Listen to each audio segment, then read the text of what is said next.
નમસ્કાર G9 ગુજરાતી ન્યૂઝમાં આપનું સ્વાગત છે। સુરત જાનકી જીવદયા ટ્રસ્ટનો અનોખો પ્રયાસ। પ્રાપ્ત માહિતી અનુસાર દર વર્ષે પક્ષીઓ માટે પાણીના કુંડાનું વિતરણ કરવામાં આવે છે, ત્યારે આ વર્ષે પણ વરાછા ચોકસી બજાર ખાતે કુંડાનું વિતરણ કરવામાં આવ્યું। કહી શકાય દર વર્ષની જેમ આ વર્ષે પણ પાણીના કુંડાનું વિતરણ કરીને સરાહનીય કાર્ય કરવામાં આવ્યું છે। જાનકી જીવદયા ટ્રસ્ટ દ્વારા 10,000 કુંડાનું વિતરણ કરાયું છે, ત્યારે ઉનાળામાં પક્ષીઓને પાણી મળી રહે તેવા ઉમદા હેતુસર આ આયોજન કરવામાં આવ્યું। લોકોને નિઃશુલ્ક કુંડાનું વિતરણ કરવામાં આવ્યું છે।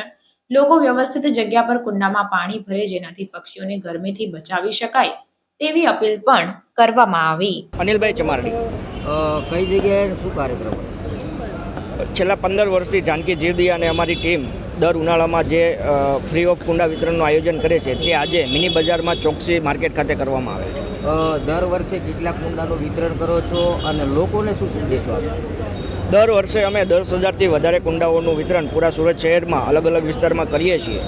લોકોને એ સંદેશ છે કે જ્યારે માણસ આ ગરમી સહન નથી કરી શકતો તો પક્ષીઓને અત્યારે ઉનાળાના સમયમાં વધારે પાણીની જરૂર હોય છે, તો અમે જે તમને ફ્રી ઓફ કુંડા આપીએ છીએ એ તમે વ્યવસ્થિત જગ્યાએ મૂકો અને દરરોજ ઠંડુ પાણી ભરો, જેથી કરીને આ પ્રકૃતિ આપણને જે અમૂલ્ય ભેટ આપેલી છે એની આપણે રક્ષણ કરી શકીએ।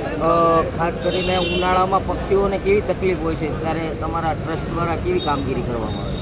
સૌથી વધારે ઉનાળામાં પક્ષીઓને પાણી પૂરું નથી મળતું,